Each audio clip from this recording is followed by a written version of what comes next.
warahmatullahi wabarakatuh. Ya, terima kasih atas kehadiran Bapak dan Ibu guru yang sudah meluangkan waktunya pada acara di sini desiminasi aksi nyata modul 1.4 budaya positif yang bisa kita terapkan di sekolah dan pada anak didik kita.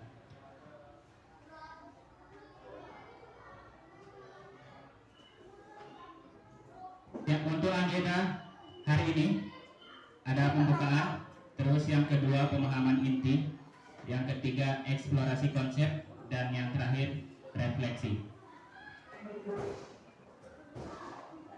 Untuk capaian umumnya pada modul ini, jadi kita bisa memahami konsep pendidikan menurut Ki Hajar Dewantara dihubungkan dengan konsep budaya dan lingkungan positif di sekolah yang berpihak pada murid.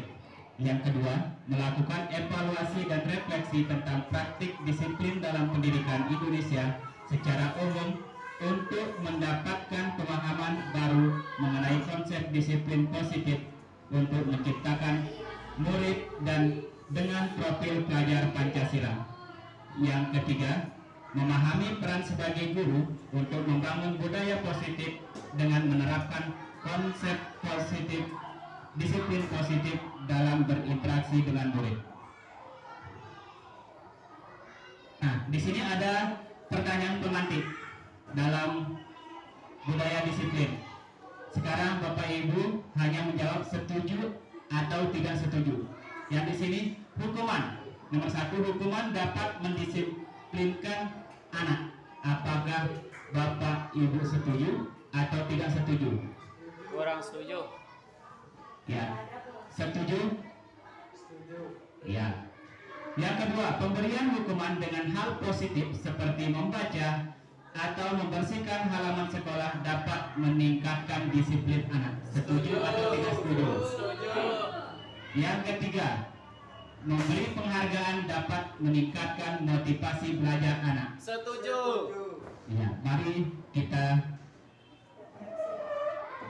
saksikan. Yang di sini dalam hari ini penyampaiannya ada 6 topik. Yang pertama, disiplin positif dan nilai-nilai kebajikan universal. Yang kedua, teori motivasi, hukuman dan penghargaan restitusi. Yang ketiga, keyakinan kelas. Keempat, kebutuhan dasar manusia dan dunia berkualitas. Yang kelima, restitusi atau 5 posisi kontrol. Yang keenam, restitusi segitiga.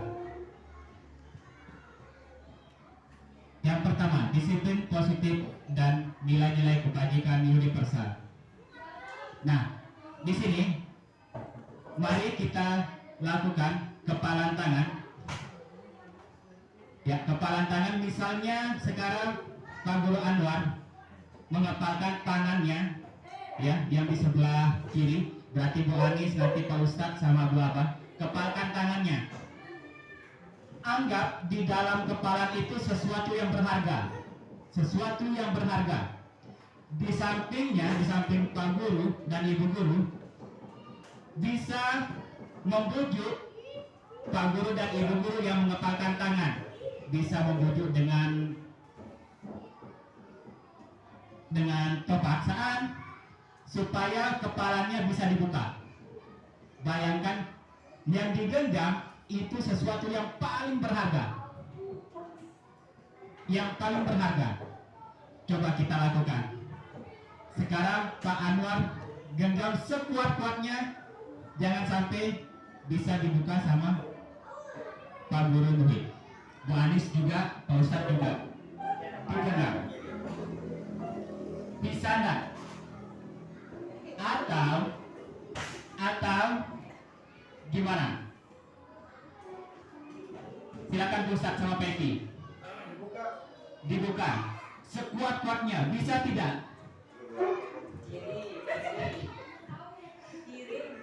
Bebas kanan atau kiri, nggak masalah. Nah, dari hal itu, ya sudah ya. Dari hal situ, di sini kita bisa mengambil satu kesimpulan sesuatu yang berharga itu pasti kita akan jaga dengan baik.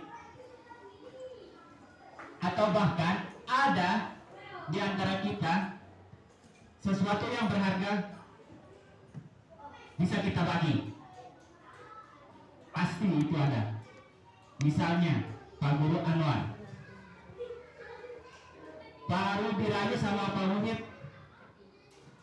ayo buka Pak, nanti saya kasih bakso soto kayeh, langsung dibuka sama Pak. Sesuatu yang berharga bisa jadi, ya. Artinya di sini yang bisa mengendalikan itu siapa?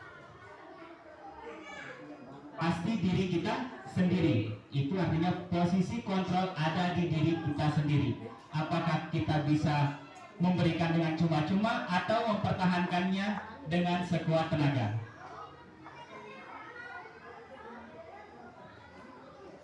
Di sini ada perubahan paradigma teori kontrol dan teori pilihan atau teori pilihan. Ilusinya, ilusi guru mengontrol murid. Yang kedua, ilusi bahwa titik kritik dan membuat orang merasa bersalah dapat menguatkan karakter. Ilusi bahwa semua penguatan positif, efektif, dan bermanfaat. Yang terakhir, ilusi bahwa orang dewasa memiliki hak untuk memaksa. Nah, di sini ada perbandingan antara stimulus respon dan teori kontrol. Siapa sesungguhnya yang memiliki kontrol? Stimulus responnya, kita mencoba mengubah orang agar berpandangan sama dengan kita. Kalau teori kontrolnya, kita berusaha memahami pandangan orang lain tentang dunia. Yang kedua, perilaku buruk dilihat sebagai suatu kesalahan. Kedua, perilaku buruk dilihat sebagai suatu kesalahan. Kalau teori kontrolnya, semua perilaku memiliki tujuan. Orang lain bisa mengontrol saya. Itu stimulus respon. Kalau teori kontrol, hanya Anda, hanya saya yang bisa mengontrol diri saya. Yang keempat, saya bisa mengontrol orang lain. Itu stimulus respon. Kalau teori kontrolnya, Anda tidak bisa mengontrol orang lain. Yang keempat, pemaksaan ada pada saat bujukan gagal. Ketika gagal membujuk dengan baik-baik, pasti akan timbul pemaksaan. Yang ke teori kontrolnya, kolaborasi dan konsensus menciptakan pilihan-pilihan baru. Yang terakhir, model berpikir menang atau kalah. Kalau teori kontrolnya, model berpikir menang dan menang. Nah, di sini disiplinnya, disiplin positif, teori kontrol atau pilihan, menurut Dr. William Glasser, yang pertama, Anda tidak bisa mengontrol orang lain, hanya Anda yang bisa mengontrol diri Anda. Semua perilaku memiliki tujuan. Model berpikir menang, kolaborasi dan konsensus menciptakan pilihan-pilihan baru. Realita, kebutuhan kita berbeda. Kita berusaha memahami pandangan orang lain tentang dunia. Setiap orang memiliki gambaran berbeda. Di sini, di yang pertama, Anda tidak bisa mengontrol orang lain. Makna dari disiplinnya, belajar kontrol diri dengan menggali potensi kita agar mencapai tujuan mulia, yaitu sesuatu yang menjadi seseorang yang kita inginkan berdasarkan nilai-nilai yang kita hargai. Semua perilaku memiliki tujuan. Yang pertama, teori motivasi. Yang kedua, untuk menghindari hukuman. Untuk mendapatkan imbalan, itu muncul motivasi ekstrinsik. Untuk menghargai diri sendiri, di sini motivasi intrinsik, yaitu motivasi dari dalam diri sendiri, termasuk nilai-nilai kebajikan dan keyakinan kelas. 5 posisi kontrol yang sering kita terapkan di sekolah. Yang pertama di sini posisi kontrol sebagai penghukum. Yang kedua, pembuat rasa bersalah kepada siswa ini ya tentunya. Yang ketiga, posisi kontrol kita menempatkan diri kita sebagai teman. Yang keempat, posisi kontrol kita sebagai pemantau. Dan yang terakhir, posisi kontrol kita sebagai manajer. Dalam hal 5 posisi kontrol, kita akan menerapkan segitiga restitusi. Yang pertama, menstabilkan identitas, validasi kebutuhan. Yang ketiga, menanyakan keyakinan kelas. Dan yang terakhir, ada 5 kebutuhan dasar manusia. Yang pertama, bertahan hidup, penguasaan, kasih sayang, kesenangan, dan kebebasan.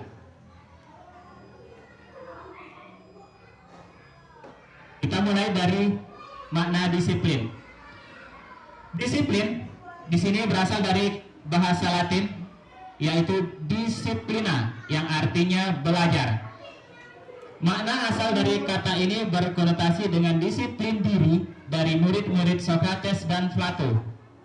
Disiplin ini diri membuat orang menggali potensinya menuju sebuah tujuan apa yang kita hargai.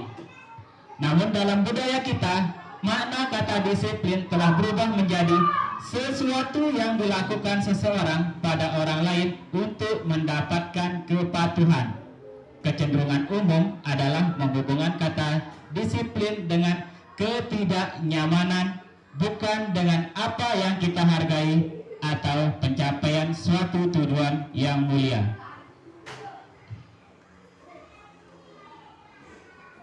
Kita lanjut, nilai-nilai kebajikan universal. Nilai-nilai kebajikan adalah sifat manusia, positif manusia, yang merupakan tujuan mulia yang ingin dicapai setiap individu. Nilai-nilai tersebut bersifat universal dan lintas bahasa, suku, dan agama. Menurut Dr. William Glasser, dalam teori kontrol, setiap perilaku atau perbuatan memiliki sebuah tujuan. Dengan mengaitkan nilai-nilai kebajikan yang diyakini seseorang, maka motivasi intrinsik akan terbangun.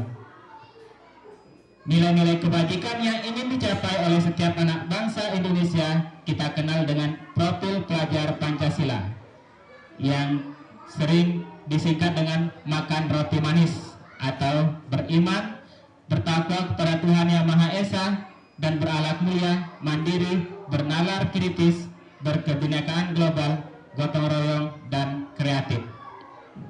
Sekarang kita lanjut ke yang kedua. Di sini kita akan menggali tentang teori motivasi, hukuman, dan penghargaan.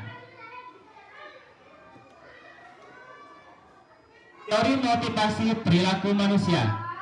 Motivasi eksternal itu muncul untuk menghindari ketidaknyamanan atau hukuman apa yang akan terjadi apabila saya tidak melakukannya. Kalau motivasi eksternal yang kedua, untuk mendapatkan imbalan dari orang lain atau institusi apa yang akan saya dapatkan apabila saya melakukannya. Yang ketiga, motivasi internal atau tujuan disiplin positif untuk menghargai diri sendiri. Saya akan menjadi orang yang seperti apa bila saya melakukannya. Dan jadi orang yang seperti apa bila saya melakukannya. Dari dua motivasi ini, yang pertama untuk menghindari ketidaknyamanan atau hukuman apa yang akan terjadi apabila saya tidak melakukannya. Ini biasa kita terapkan ke anak. Jadi kalau anak tidak melakukan sesuatu, pasti anak itu akan merasa tidak nyaman karena akan hukuman. Dan itu muncul karena motivasi eksternal, bukan motivasi dari diri mereka sendiri. Motivasi eksternnya karena mereka takut dihukum, sehingga mereka melakukannya. Dalam arti mereka terpaksa. Yang kedua, mendapatkan imbalan atau reward dari lain. Jadi itu termasuk juga motivasi eksternal.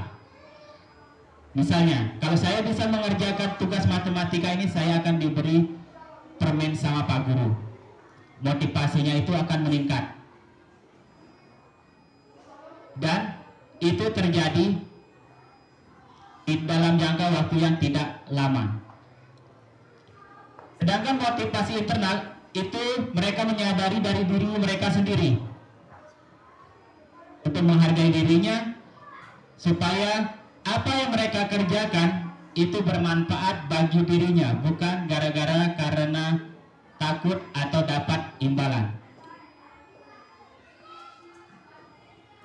Merdeka menurut Ki Hajar Dewantara, merdeka itu artinya tidak hanya terlepas dari perintah, akan tetapi juga cakap buat memerintah diri sendiri.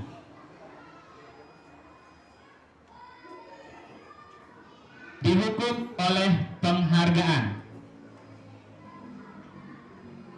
Di sini bahwa penghargaan berlaku sama dengan hukuman. Dalam arti meminta atau membujuk seseorang melakukan sesuatu untuk memenuhi suatu tujuan tertentu dari orang yang meminta atau membujuk, dorongannya eksternal dan akan ada faktor ketergantungan. Beberapa dampak dari pemberian penghargaan. Ini menurut Alvin Cole. Pengaruhnya jangka pendek dan jangka panjang. Penghargaan hukuman. Penghargaan mengurangi ketepatan. Penghargaan tidak efektif. Penghargaan merusak hubungan. Penghargaan menurunkan kualitas. Penghargaan mematikan kreativitas, dan penghargaan mengurangi motivasi intrinsik. Bentuk program kebajikan atau apresiasi yang bisa kita terapkan ke anak selain dari penghargaan yang kita berikan, yaitu bisa memberi pengakuan secara khusus, pengakuan secara pribadi, beri pengakuan kepada semua murid bergantian, beri pengakuan secara konsisten dan fokus pada prosesnya. Contoh pengakuan apresiasi kebajikan. Pembuka, kemarin saya perhatikan rasa empatimu besar sekali pada saat menolong murid baru di kelas kita.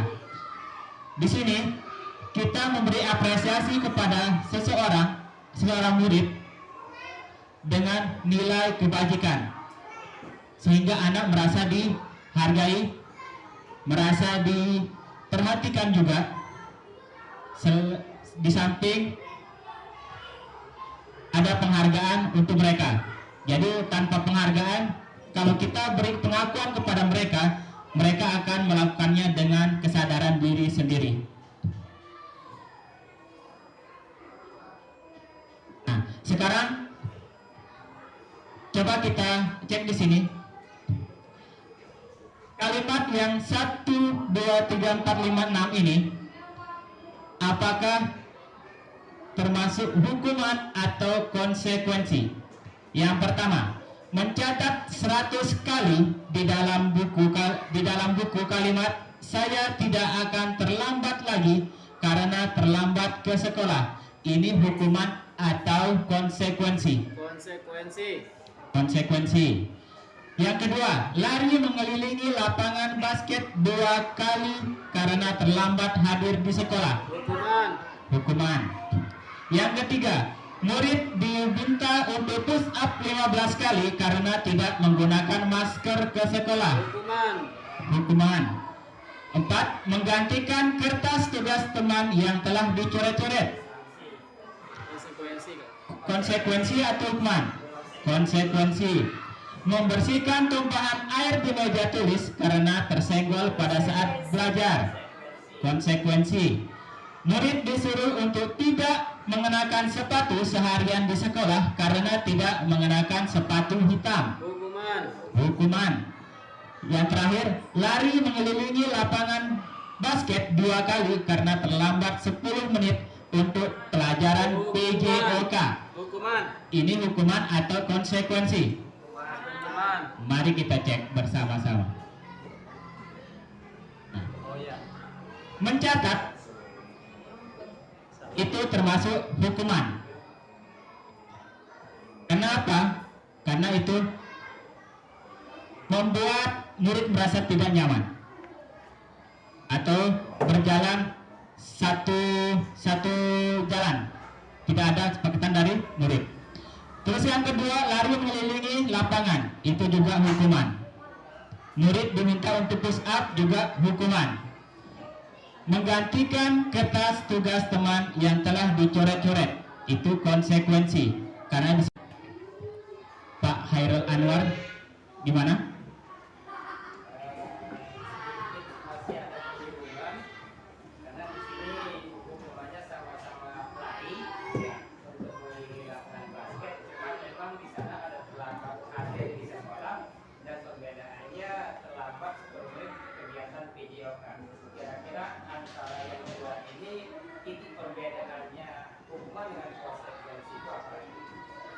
Ya, di sini ya, lari mengelilingi lapangan basket 2 kali karena terlambat hadir di sekolah. Ya. Di sini aturan sekolah, peraturan sekolah, pernah tidak kita menerapkan setiap anak yang terlambat itu akan mengelilingi lapangan bola basket? Nah, itu kan sudah kesepakatan dari kita sendiri, bukan dari anak juga. Terus yang kedua di sini, di jam olahraga, anak-anak sudah terbiasa, sudah mengenal. Sebelum mereka berolahraga, mereka akan melakukan pemanasan. Pemanasannya yang paling biasa itu lari keliling lapangan sebelum jam olahraga. Jadi anak-anak akan mengerti itu. Jadi walaupun mereka terlambat, tidak terlambat, tetap mereka akan lari. Jadi itu termasuk dari konsekuensi. Jadi antara hukuman dengan konsekuensi itu berarti, kalau konsekuensi itu berarti ada satu kesepakatan dengan anak. Ya, sedangkan hukuman itu tidak ada kesepakatan, Jadi itu tempat perbedaannya lah. Iya. Seandainya pun bisa dia terlambat hadir ke sekolah, tapi ada kesepakatan hukuman untuk lari, itu termasuk konsekuensi.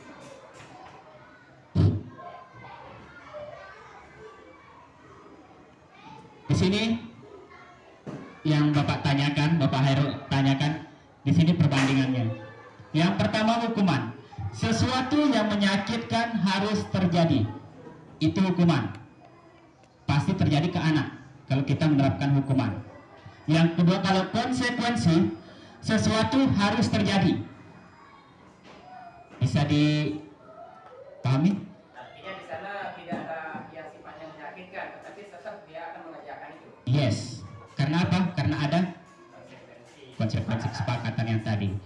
Yang kedua, membuat anak didik, membuat anak sakit atau fisik maupun hati untuk jangka waktu yang lama. Kalau konsekuensi, membuat anak merasa tidak nyaman dalam jangka waktu pendek. Kalau hukuman kan pasti diingat ya sampai pirang-pirang. Kalau konsekuensi, karena mereka juga yang buat, akhirnya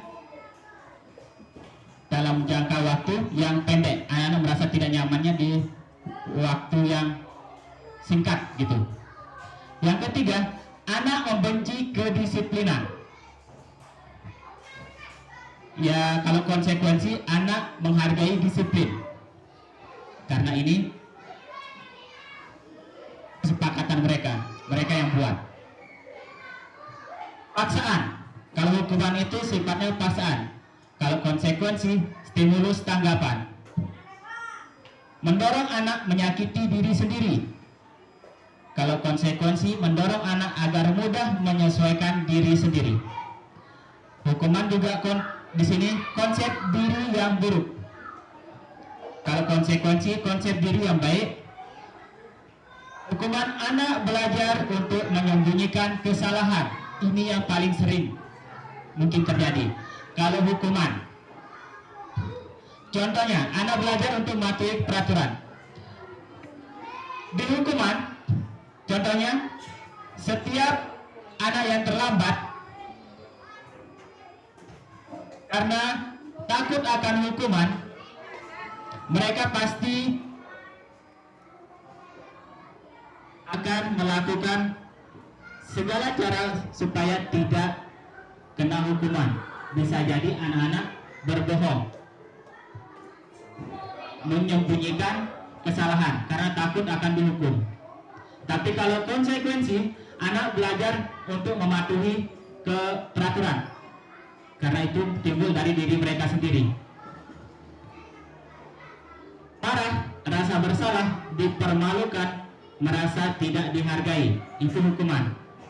Kalau konsekuensi, kehilangan hak, dibuat tidak nyaman, diasingkan untuk sementara atau time out. Ini perbedaan dan konsekuensi. Sekarang restitusi. Apa itu restitusi? Restitusi adalah proses menciptakan kondisi bagi siswa untuk memperbaiki kesalahan mereka sehingga mereka bisa kembali pada kelompok mereka dengan karakter yang lebih kuat. Restitusi juga merupakan proses kolaboratif yang mengajarkan murid untuk mencari solusi untuk masalah mereka dan membantu murid berpikir tentang orang seperti apa yang mereka ingin menjadi tujuan mulia mereka dan bagaimana mereka harus memperlakukan orang lain. Nah, di sini ada tabel. Hukuman itu merupakan identitas yang gagal. Identitas suksesnya, disiplin di sini ada konsekuensi dan restitusi.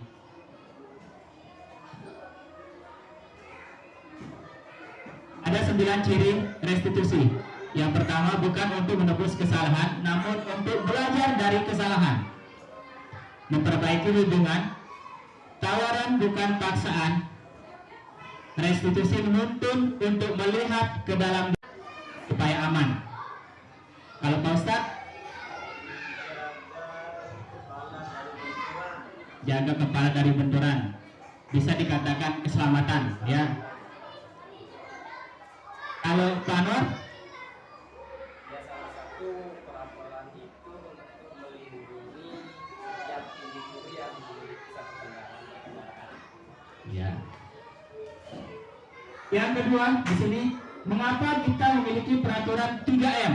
Menggunakan masker, mencuci tangan, dan menjaga jarak 1,5 meter. Pak Bayraki, kira-kira mengapa kita memiliki peraturan 3M? Memakai masker, menjaga jarak, mencuci tangan pada saat COVID kemarin. Untuk menghindarkan kita dari Penyakit. Bisa dikatakan untuk kesehatan. Yes. Lanjut. Mengapa kita memiliki peraturan harus datang tepat waktu pada saat mengikuti pelatihan? Iya, disiplin. Jadi kita yakin kalau kita menggunakan helm itu adalah untuk keselamatan kita, bukan hanya peraturan, bukan tadi peraturan, tapi kita merasa yakin kalau kita memakai helm itu untuk keselamatan kita.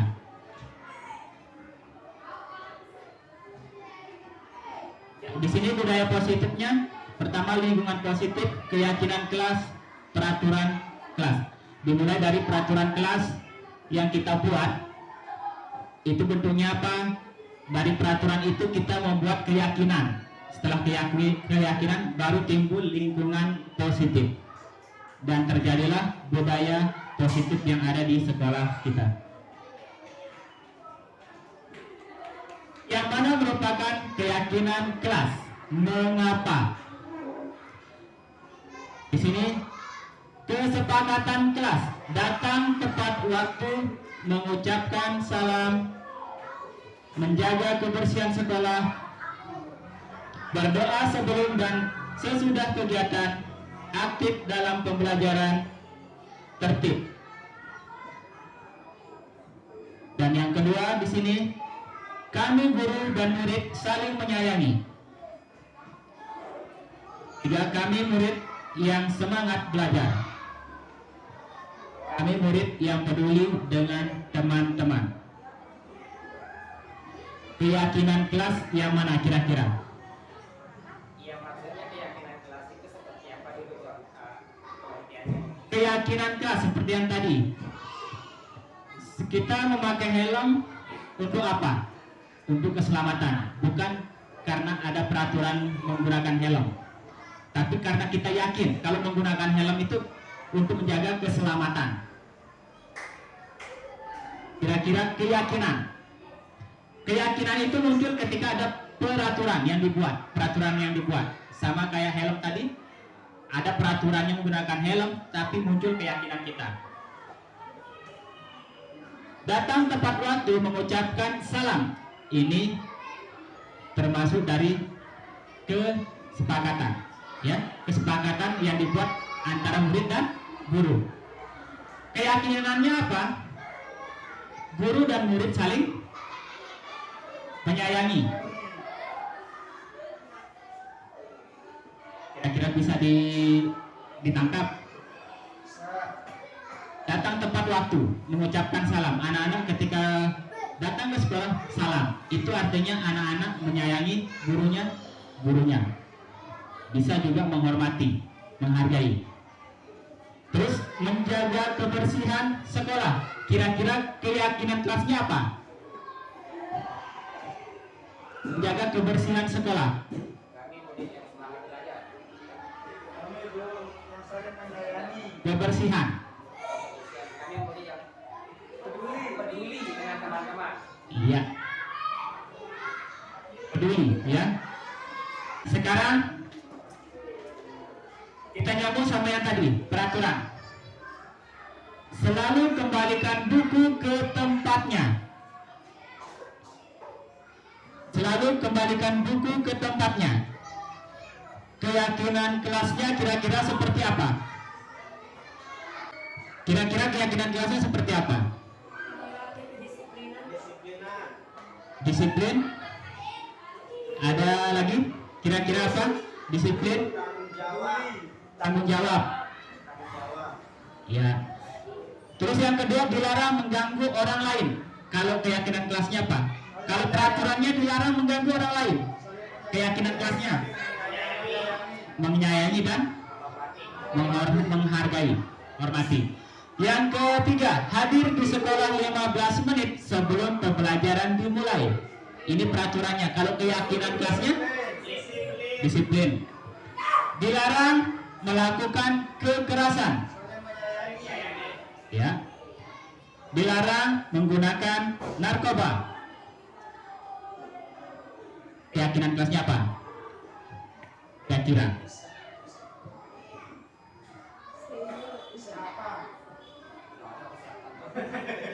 Sehat tanpa narkoba.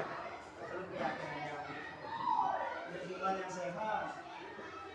Kita yakin kalau menggunakan narkoba itu apa?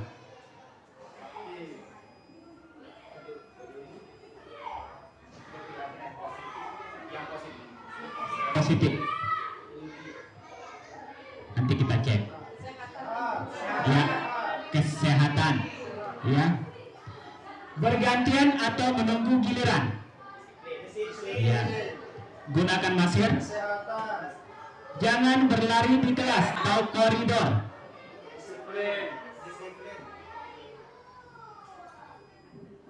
Keselamatan.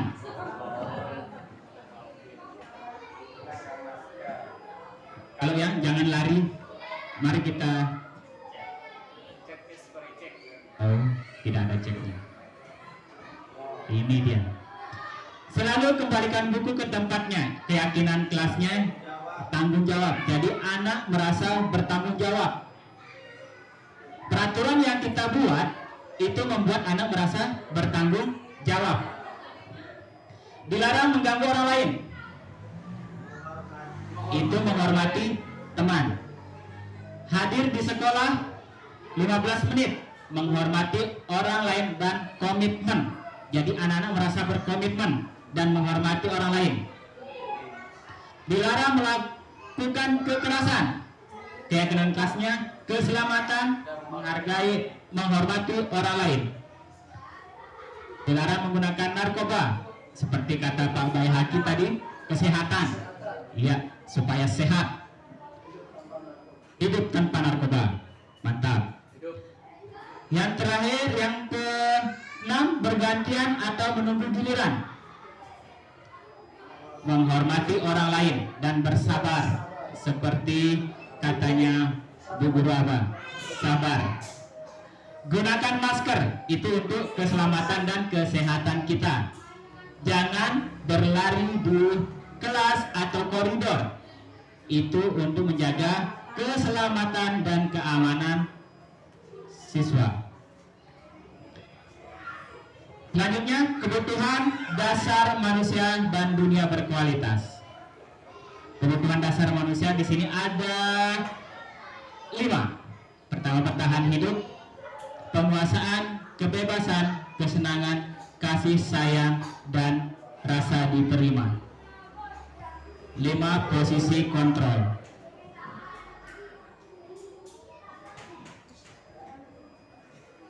Apakah kita itu menerapkan posisi kontrol penghukum, pembuat orang merasa bersalah, teman, pemantau, atau manajer?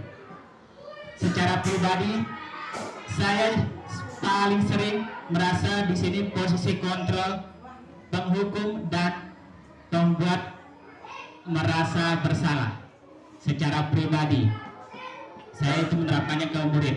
Jadi setelah pelajari ini mungkin saya sedikit demi sedikit bisa memahami kalau apa yang saya terapkan sebagai penghukum dan membuat orang merasa bersalah itu tidak tepat atau motivasi identitas yang gagal.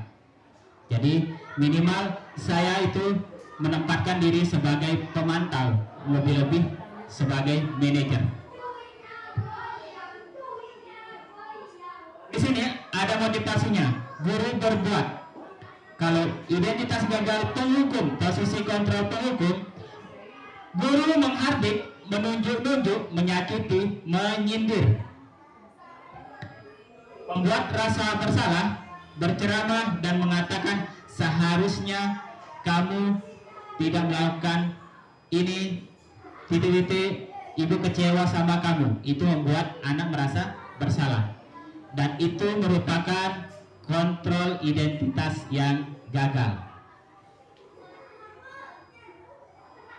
Bagaimana identitas yang sukses? Di sini kita buat sebagai teman, posisi kontrol teman, membuat alasan-alasan untuk murid, menghitung dan mengukur untuk pemantaunya, dan manajer mengajukan pertanyaan-pertanyaan. Ketika anak bersalah, membuat suatu kesalahan, kita mengajukan pertanyaan-pertanyaan yang membuat anak itu bisa menemukan permasalahan dan solusinya sendiri. Di contoh yang kedua, penghukum. Kalau kamu tidak melakukannya, awas ya, rasakan. Ini yang sering kita lakukan. Sudah saya bilang tadi, yang sering saya lakukan yaitu penghukum. Sehingga ketika belajar modul ini, kayaknya luar biasa bersalahnya saya ketika menerapkan penghukum ke anak, posisi kontrol penghukum. Kita bisa mengancam di sini. Kalau kamu tidak melakukannya, awas ya, itu menghukum anak. Terus membuat bersalahnya, kamu seharusnya tahu, ibu lelah sekali. Mengatakannya, ibu stres ya. Ini 5 posisi kontrol.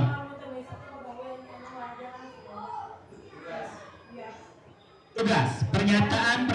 Saya kecewa sekali dengan kamu. Siapa yang mengatakan? Membuat orang merasa bersalah. Kamu tidak pernah belajar mengatakannya. Penghukum. Ayolah lakukan demi ibu atau bapak. Ini contoh. Teman, kita posisi kontrol kita sebagai teman. Ayolah lakukan demi ibu. Itu kita mengajak murid kita sebagai teman. Kalau pemantau, apakah kamu mau mendapatkan stiker bintang hari ini? Itu pemantau. Yang paling sering saya dengar itu Pak Guru Baihaqi. Siapa yang mau dapat bintang? Silahkan ambil di atas langit, dia bilang. Sering saya dengar Pak Guru Baihaqi. Luar biasa, ya. Dia sudah menempatkan dirinya posisi kontrolnya di pemantau. Nah, untuk manajernya, bagaimana kamu bisa menyelesaikan masalah ini? Jadi kita bertanya ke anak, bagaimana kamu bisa menyelesaikan masalah ini? Nanti anak yang akan menjawab dan menggali pertanyaan yang kita utarakan. Itu posisi manajer.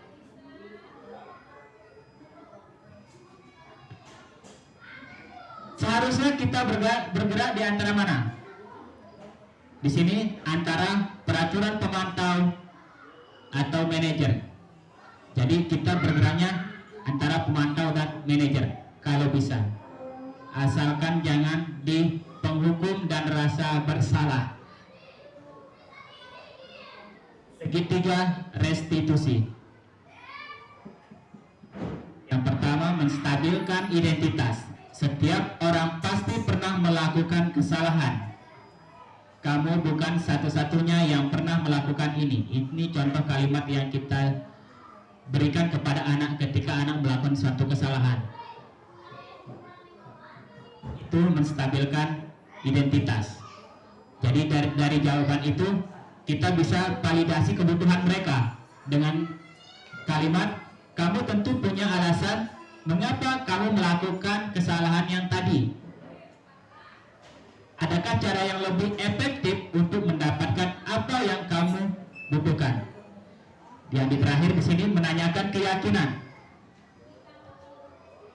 Kira-kira kalau kamu melakukan kesalahan yang tadi, nilai kesepakatan apa yang kamu langgar? Kamu ingin menjadi orang seperti apa? Ya. Refleksi. Ya.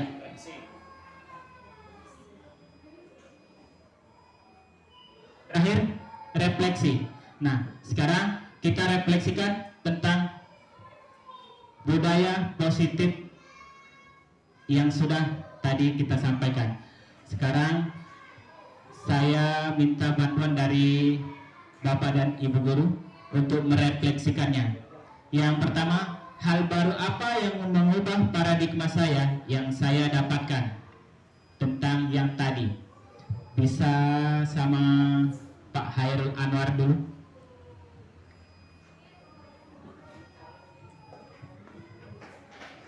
Yang mengubah paradigma.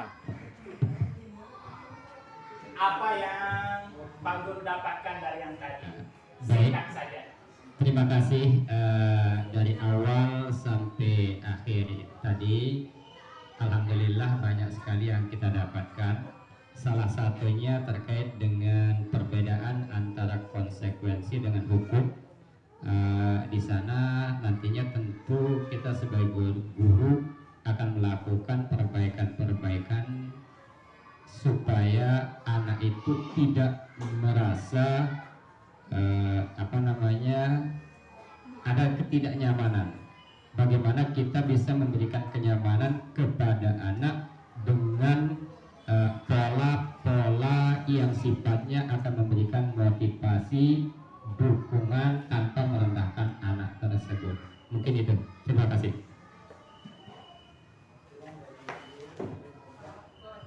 Ya, terima kasih pada Pak Guru Hairul Anwar. Mungkin sedikit saya tambahkan ya Pak Guru ya. Yang ketiga. Oh, yang ketiga langsung. Langsung ketiga. Oh, Peran Abang seperti apa? namun sebelum yang ketiga, yang kedua dulu. Oh yes. Jadi perasaan yang saya dapatkan ketika mengikuti kegiatan ini, jadi khususnya tiap pribadi untuk disiplin dan motivasi intrinsik atau internal yang kita dapatkan. Jadi memang motivasi ini datang dari luar dan maupun dari diri kita. Meskipun dari intrinsik ini yang lebih dominan, tetapi beberapa hal yang berbeda dari kejadian atau fenomena yang terjadi di beberapa orang. Jadi alhamdulillah dengan ini bisa kita mengetahui kedisiplinan yang seperti apa yang kita harapkan untuk dilakukan di sekolah maupun motivasi yang kita dapatkan. Nah, untuk yang ketiga, peran AMO seperti apakah yang saya telah lakukan selama mengikuti modul. Alhamdulillah Pak Ustadz sering mendapat. Iya, luar biasa. Terima kasih Pak Ustadz. Nah, yang terakhir, setelah ini kita akan tujuan kita ke depannya, kita akan menjadi AMO seperti apa? Mungkin Pak Ustadz Muzakir bisa merefleksikan dirinya. Ini semangat. Assalamualaikum warahmatullahi wabarakatuh. Alhamdulillah dari sekian kita sudah dikasih penjelasan tadi tentang refleksi ya. Mudah-mudahan untuk kedepannya mungkin kita akan mengurangi sedikit demi sedikit, tapi mudah-mudahan untuk bisa yang dihukum dengan yaitu kita hilangkan total, mudah-mudahan menjadi manajer atau menjadi pemantau untuk selanjutnya kepada anak-anak didik kita. Terima kasih. Assalamualaikum warahmatullahi wabarakatuh. Waalaikumsalam warahmatullahi wabarakatuh.